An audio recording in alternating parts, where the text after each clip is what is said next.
please. Thank you, Mr. Chair. I'm going to try and be brief so that we can get to the closed session, but I did want to get a clarification on the Marines United, really the structure of what we're talking about here, because I think it's important, and we can get into numbers later, but we're talking about 20 or 30,000 Marines involved in a social media network, much of which isn't the subject of the actions that we need to get to the bottom of. Can you give me some rough idea of the sub-page where the illicit activities were occurring, what that is as a percentage of the total people engaged in what would otherwise be positive social media interaction?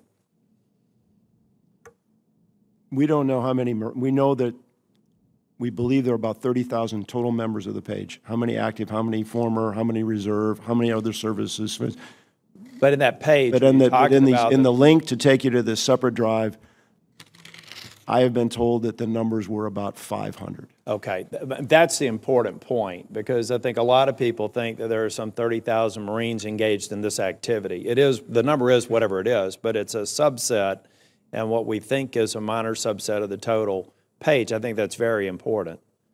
I would understand and appreciate your comments, Senator, but it doesn't matter if there's one. I get it. Now I want to get to the next. For those who are in this subset and involved in these activities, what is the maximum penalty and discipline that they can receive if they're found to have been engaged at any level in that sub-site?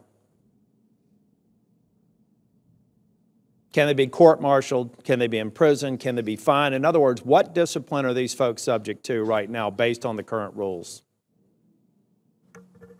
I think that would depend on what their level of involvement was and what they were doing.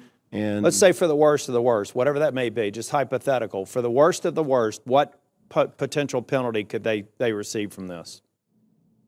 So they could be court-martialed, sir. What about a veteran? Somebody that's no longer in active service that's also engaged in this. I'm assuming just based on the numbers of the Sergeant Major, there's going to be some of those involved. What consequence could they possibly suffer? I think it depends on what the state. Certain states have certain laws about this, and there's certain provisions about what is consent with the use of a picture. I'd like to find out, you don't have to answer the question, but I want to look at other things that we need to do here to make this a very, very painful exercise for somebody caught guilty of doing this.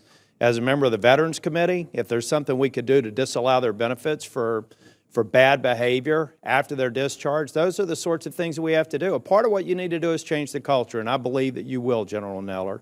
And I think that we need to work on that. But we also need to make it a very frightening proposition for people going forward to be captured into this sort of activity. So I'd like to get people to report back to me as a member of the Veterans Committee, as the chair of the Personnel Subcommittee, what more do we need to do to make this a very frightening proposition for somebody to get tempted into doing going forward so that you don't have to focus on these sorts of things. I want you to train Marines to be able to be safe and lethal on the battlefield, not doing these sorts of things. And I think we need to work to make it very clear that this is going to produce dire consequences for people stupid enough to do these kind of things going forward. Thank you, Mr. Chair.